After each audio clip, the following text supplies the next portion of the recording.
মানুষকে অ্যাট্রাক্ট করার মতো সেরকম সিনেমা গল্প হতে হবে, হচ্ছে, নির্মাণ হতে হবে। মানে যতগুলো হচ্ছে সবগুলো হচ্ছে না, মানে 20% 25%। আবার অনেকে বলে বাংলাদেশে ভালো অভিনেতা অভিনেত্রীর সংখ্যা খুবই কম, যারা নতুন আসছে খুব ভালো মানের অভিনয় করছেন না।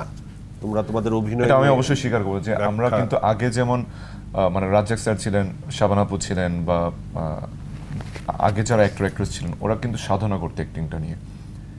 ওদের অ্যাক্টিং এখনো দেখে কিন্তু আমরা শিখি, এখনো তাদের অ্যাক্টিং দেখে আমরা শিখি। মানে ওরা যে ডেপথে পৌঁছতে পারতো সেটা বোধহয় আমরা 1% পৌঁছতে পারি না। এবং আমি তার সাথে আমার মনে হয় যে আসলে এখনকার দিন আমরা সোকল অ্যাক্টর হয়ে গেছি। এখন যে কোনো ব্র্যান্ডের পুরাতন এসি বদলে নতুন ওয়ালটন এসিতে উপভোগ করুন 25% ছাড়। ভাই অ্যাকচুয়ালি আমার মনে হয় যে এখানে প্রোডিউসার এবং ডিরেক্টরের অনেক বেশি সিনসিয়ার হওয়া দরকার। কারণ একটা নতুন ছেলেকে যখন কাস্ট করবে, তার লুকস দেখে না, বা লুকস দেখে যদি তাকে কাস্ট করানো হয়, আপনি প্রয়োজনে তাকে গ্রোমিং করে আনেন, তাকে গ্রোমিং করে তারপর মাঠে নামান। সেই জিনিসটা দেখা যায় যে অনেকগুলো ছবি আছে যেগুলো দেখে আসলে 10 মিনিট বসে থাকার মতো ধৈর্য আমাদের থাকে না। তার সেটা রিজন হচ্ছে অ্যাক্টিং দিয়ে সে অ্যাক্টর বা অ্যাক্ট্রেস মানে দর্শককে ধরে রাখতে পারে না। এবং তোমার সাথে অ্যাড করি, আমি নূর ভাইয়ের মাঝখানে দেখা হয়েছে, আসাদুজ্জামান নূর ভাই বললো যে আগেকার সময় রিহার্সাল হতো এবং যারা আর্টিস্টগুলো রিহার্সাল করতো অনেক সময় ধরে, রিহার্সাল করার পর তারপরে ওইটা প্রায় 2-3 মাস পরে তারপরে তারা ওইটা কিন্তু নামাতো।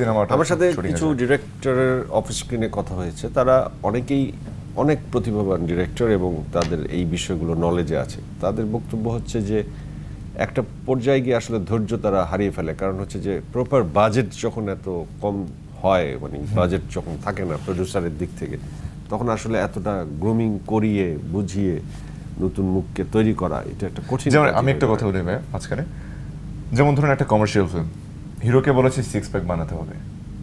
আপনি একটু চিন্তা করে দেখেন, গাজনি ছবি যখন করেছিল আমির খান, 6 মান্থ সে তত্ত্বাবধানে ছিল, এই পুরো টিমের প্রডিউসার তত্ত্বাবধানে থেকে একজন ইনস্ট্রাক্টর, তার খাবার দাবার থেকে ধরে এভরিথিং ইজ কাইন্ড অফ একটা ডক্টর তার সঙ্গে মানে অলওয়েজ থাকছে, প্লাস হচ্ছে একজন ইনস্ট্রাক্টর জিমের জন্য, তার একজন ডায়েটিশিয়ান থাকবে, প্রোডিউসার নিজে গিয়ে তদারকি করছে তার প্রপার মানে জিমিং। এখন কি হচ্ছে, ছেড়ে দেওয়া হচ্ছে, তুমি এখন কিন্তু আমাদেরকে ছেড়ে দেয়। বাট জিম করতে টু বি অনেস্ট ভাই আছে, আপনি বিশ্বাস করবেন কিনা জানি না, একটা মাসে কমসে কম 50,000 টাকা বডির পিছনে খরচ করতে হয় যদি প্রপার বডি আপনি চান। তো সেই ফাইন্যান্সটা আমাদেরকে কে করছে? আসলে আমি বলবো যে সেই বাজেটের, আপনি যেটা বলেছেন, এত বড় বাজেটের সিনেমা কিন্তু আমাদের হয় না যে একটা প্রপার প্রিপারেশন, বলিউডের মতো প্রিপারেশন নিয়ে আমরা একটা সিনেমা করবো।